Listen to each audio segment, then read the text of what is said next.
ngakak. Hade euy, hade.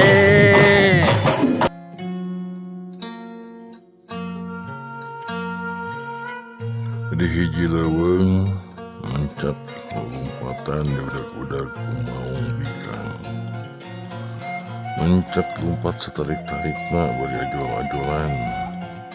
Sabab paur dari kudu dihakan kumaung bikang mah. Di kejauhan ya tangkal anu ngilang buat mencet loncat ke tengah-tengah eta tangkal anu ngilang tadi. Jeung mau ngilu loncat teu nyaho mah sirahna teu bisa dilepaskeun tina tangkal. Dikait mau bikang dina tangkal ngan ukur gagawuran teu bisa leupas. Mencek ningali kitu sakacida atohna. Bari surah seuri eta si mencek jadi wanian ngadeukeutan mau bikang. Cik aing oge mah meunang meh mah. Aing geus kieu mah panduh. Piraku kuring kudu diantepkeun wae. Wah mungkin adrahi nu kieu mah adrahi.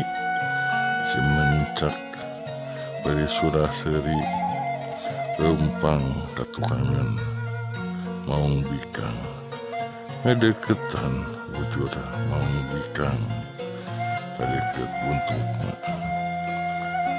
Sugan terek naon ari pek terekel teh atuh.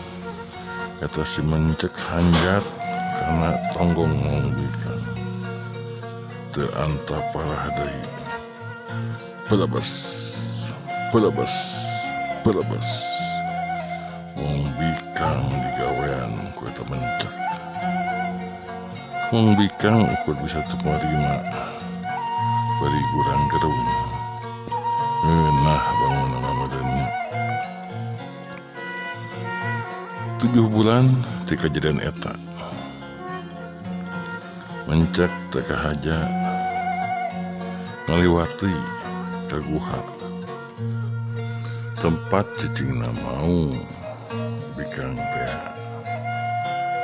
Di jero guha anak mau ningali mencek ngaliwat. Ulung harewas ka indungna. Mak, aya mencek tu dihareup. Bahwa kita akan sarapan pagi yang sangat enak dan lezat hari ini. Cek anak mau ke indung. Gegabah sia buat pencak-pencak.